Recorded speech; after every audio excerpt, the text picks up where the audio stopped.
Yes, there is the cyclone in Kolkata, but it just doesn't matter.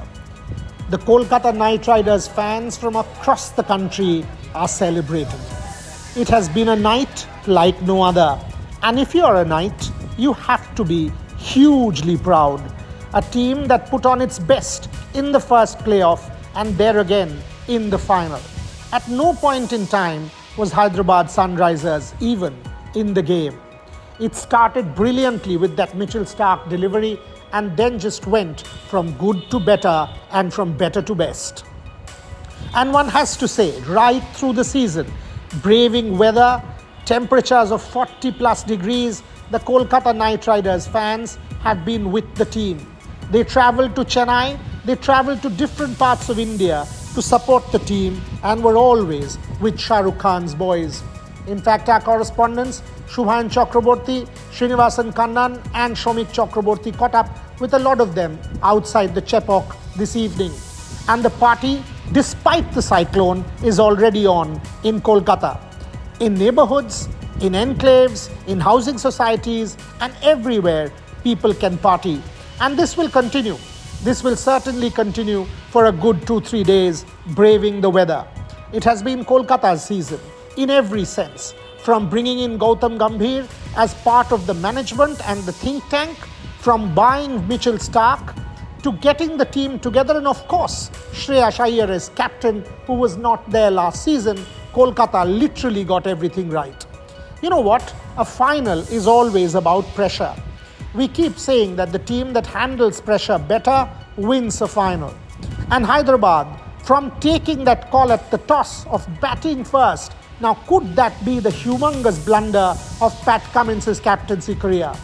Hyderabad wanted to be the over-aggressive side, put pressure on Kolkata, but it boomeranged and backfired.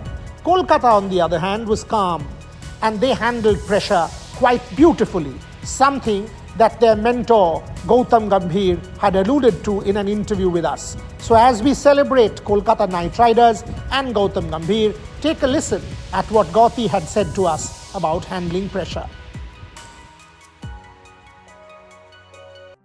See, this question was asked to me after 2007 T20 World Cup as well. That was my first kind of any World Cup. Though obviously I don't rate T20 World Cup as big as probably 2011. I've given you that answer. Why? Because I was grown up watching 50 overs. See, I have never ever prepared for any game differently. I have never put any amount of any pressure on myself thinking about that this is a make or break game. The only time I literally have put pressure on myself was against New Zealand in 2007 T20 World Cup, because my first kind of any World Cup, I missed every World Cup possible.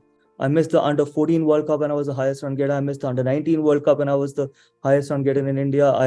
I still believe that I should have been part of the 2007 50 over World Cup, which absolutely I deserved. I missed out on that as well. So my first kind of World Cup in 2007 T20, I got a duck.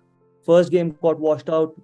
My first debut game against Pakistan, got a duck. Second game against New Zealand, probably that was the only time in my career I thought that it's make or break. And I actually promised myself that I remember we were staying in Sand Sun in Johannesburg, and when I was leaving my room before for the game, I promised myself that whatever happens today, probably this could be the last game I could play, and my World Cup dream could be over, because I know that probably if I wouldn't have scored runs, there were other players who were waiting in the wings. They might get an opportunity, but I promised that whatever I'm going to do to them, I'm going to do it on my own terms. And I remember getting a 50 of 19 or 20 balls. And then from there on, I think things changed. So that's the only time I thought it was make or break. Otherwise, I have never, ever thought that, because as I mentioned, occasions have never mattered to me. Whenever I've picked up a bat, whether it's for my club, whether it's for my state, whether it's for my franchise, whether it's for my nation, I've always been committed and obviously wanted to score runs and probably win a game of cricket for my team, so that when I come back in the dressing room, it has to be a happier dressing room. And more importantly, when I come back home or when I go back in my room, I'm a very content man.